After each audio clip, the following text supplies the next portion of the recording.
அன்பு நண்பர்களே, இன்று ஒரு பயணம் அல்ல, ஒரு கனவு, ஒரு காட்சி அல்ல, ஒரு கவிதை. ஜன்னல் வழியே நுழையும் குளிர்ந்த தென்றல் என் கன்னங்களை தொட்டு பார், இயற்கை உன்னை அணைக்க காத்திருக்கிறது என்று சொல்கிறது. முன்விரிகிறது பச்சை பசேல் என்று பறந்த வயல்வெளிகள். அது ஒரு நிலம் அல்ல, பசுமை போர்த்திய ஒரு பட்டு விரிப்பு போல. நெற்பயிர்கள் மெதுவாக அசைகின்றன, காற்றின் தாளத்திற்கு ஆடும் ஆயிரம் சிறு கைகள் போல். அந்த அசைவில் ஒரு உயிர் உள்ளது. அந்த உயிரில் ஒரு நம்பிக்கை உள்ளது. அந்த நம்பிக்கையில் ஒரு கிராமத்தின் இதய துடிப்பும் இருக்கிறது. வயல்வெளிகள் நெளிந்து செல்லும் வெள்ளை கோடுகள் போல, பச்சை ஓவியத்தின் நடுவே வரையப்பட்ட கவிதை வரிகள் போல. அந்த பாதைகள் எங்கே கொண்டு செல்கின்றன? உழைப்பின் வாசனைக்கு, மண்ணின் மனத்திற்கு, மனதை மயக்கும் அமைதிக்கே. வயல்களுக்கு பின்னால் வானத்தை தொட முயலும் பனைமரங்கள், அவை உயர்ந்து நிற்கும் வீரர்களைப் போல.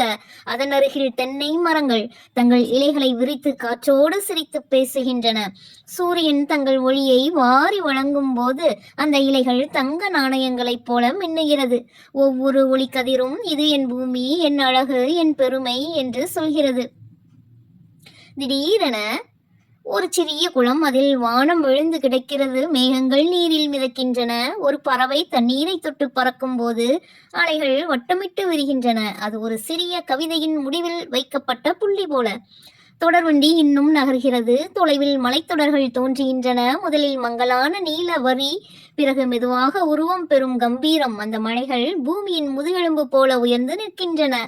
அவற்றின் மேல் சூரிய ஒளி விழும்போது ஒளி நிழல் சேர்ந்து ஒரு அதிசயம் ஓவியத்தை உருவாக்குகின்றன. சில நேரங்களில் மேகங்கள் மலைச்சிகரங்களை முத்தமிடுகின்றன. அந்த தருணம் ஒரு காதல் காட்சியைப் போல. மலை அமைதியாக நிற்கிறது. மேகம் மெதுவாக அதை தழுவுகிறது. இந்த பயணம் ஒரு பாதை அல்ல, ஒரு உணர்வு. ஒரு பக்கம் பச்சை பசேல் வயல், அடுத்த நொடி பனைமர வரிசை. இப்படி மாறி மாறி வரும் காட்சிகள் நம் மனதை கொள்ளை கொள்ளும். இயற்கை நமக்கு கொடுத்த இந்த அற்புத பரிசை நாம் ரசிக்க வேண்டும், பாதுகாக்க வேண்டும், அன்புடன் அணைத்து கொள்ள வேண்டும். அடுத்த பயணத்தில் மீண்டும் சந்திப்போம் நண்பர்களே. இயற்கையோடு இணைந்து அமைதியோடு வாழ்ந்து வாழ்க வளமுடன். வாழ்க தமிழ்.